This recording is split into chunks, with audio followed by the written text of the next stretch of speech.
नमस्कार सर्वांना. मी आज तुम्हाला खारी मिरचीची रेसिपी दाखवणार आहे. तर आपण जी हॉटेलमध्ये जी खारी मिरची खातो तीच मिरचीची रेसिपी दाखवणार आहे मी. आता मी इथं या पोपटी मिरच्या घेऊन घेतलेल्या आहे आणि तुम्ही तिखट पण मिरच्या वापरू शकतात. मी या मिरच्या घेतलेल्या आहे. ह्या मिरच्यांना आपल्याला अगदी काहीच करायचं नाही आहे. अशाच्या अशा आपल्याला करायच्या, याच्यात पोटात वगैरे काहीच कापून घ्यायचं नाही. खारी मिरची करण्यासाठी मी इथं पाणी ठेवून घेतलेलं होतं गरम करण्यासाठी. आता त्यात मी ह्या मिरच्या टाकून देणार आहे. मी अर्धा चमचा हे काळं मीठ टाकत आहे. मी अर्धा चमचा हे आपलं पांढरं मीठ टाकत आहे. हे आपल्याला छान असं 10 मिनिटं याला शिजू द्यायचं आहे. आता मिरचीला झाकण ठेवून द्यायचं आहे. आपल्या मिरचीला 10 मिनिटं झालेले आहेत, बघू शकतात तुम्ही. मी गॅस बंद करते आणि ही मिरची मी आता नितरून घेते.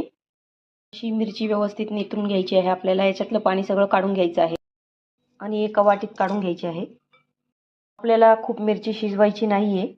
हे बघा, या प्रकारे अशी होईल चपटी. याप्रमाणे आपल्याला 10 मिनिटात बरोबर शिजून जाते. तर या प्रकारे आपल्याला शिजून घ्यायची आहे आणि त्याच्यातलं पाणी सगळं काढून घ्यायचं आहे आपल्याला. यात आता परत मीठ टाकायचं आहे आपल्याला. आणि आपण जर मिरची पोटात त्याच्या कापून मग शिजवल्या तर आपल्या मिरच्यांमध्ये पाणी घुसतं. त्यामुळे आपण पोटात कापून घेतलेली नाही ही मिरची, जशीच्या तशी शिजून घेतलेली आहे. मीठ टाकून हे सगळं व्यवस्थित कालून घ्यायचं आहे.